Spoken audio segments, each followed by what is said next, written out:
آئی جی Punjab doctor عثمان انور police ملازمین اور ان کے اہل خانہ کے مسائل کے ازالے کے لیے پرعزم۔ آئی جی پنجاب کی پولیس ملازمین سے ملاقات کا سلسلہ باقاعدگی سے جاری۔ آئی جی آفس میں درخواستیں سن کر ریلیف بارے احکامات جاری کیے۔ دوسری جانب سی سی پی او بلال صدیق کمیانہ کی زیر صدارت اجلاس ہوا، جس میں ترقیاتی کام اور نئے تھانوں کی زمین خریدنے کا معاملہ زیر بحث لایا گیا۔ ہمارے ساتھ موجود ہیں نمائندے لاہور حسن بخاری، ان سے تفصیلات جان لیتے ہیں۔ جی حسن بخاری، آگاہ کیجیے گا۔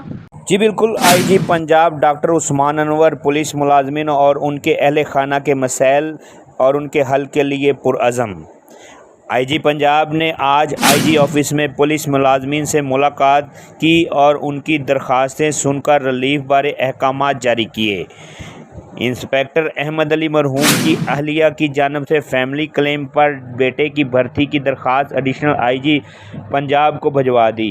اے ایس آئی محمد اکرم شہید کی اہلیہ کی جانب سے بیٹے کی جاب کی درخواست پر ڈی آئی جی اسٹیبلشمنٹ 2 کو ریلیف کی ہدایت کر دی۔ آئی جی پنجاب ڈاکٹر عثمان انور نے انسپکٹر شکیل احمد کی جانب سے غازی قرار دیے جانے کی درخواست اے آئی جی ڈسپلنر کو میرٹ پر کارروائی کا حکم دیتے ہوئے ریلیف فراہم کرنے کی ہدایت کی۔ انسپکٹر سید خاور حسین کی جانب سے پروموشن درخواست پر ایڈیشنل آئی جی پنجاب کو ریلیف فراہم کرنے کا حکم دیا۔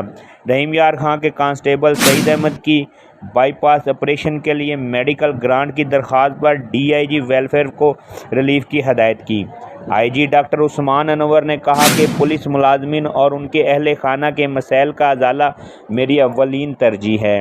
بروقت اقدامات اور ان کو ریلیف فراہم کرنا میرا فرض ہے۔ دوسری طرف سی سی پی او لاہور بلال صدیق کمیانہ کی زیر صدارت اجلاس ہوا۔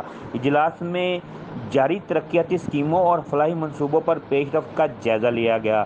اجلاس میں شادمان، شاد باغ، ساندہ اور ستو قتلہ پولیس اسٹیشن کے لیے زمین کے اصول کے متعلق مختلف امور پر تبادلہ خیال کیا گیا۔ سی سی پی او لاہور نے ڈی آئی جی آپریشن کو نئے پولیس اسٹیشن کی جگہ کے اصول کا ٹاسک سونپ دیا۔ جی بہت شکریہ حسن بخاری، تفصیلات سے آگاہ کرنے کا۔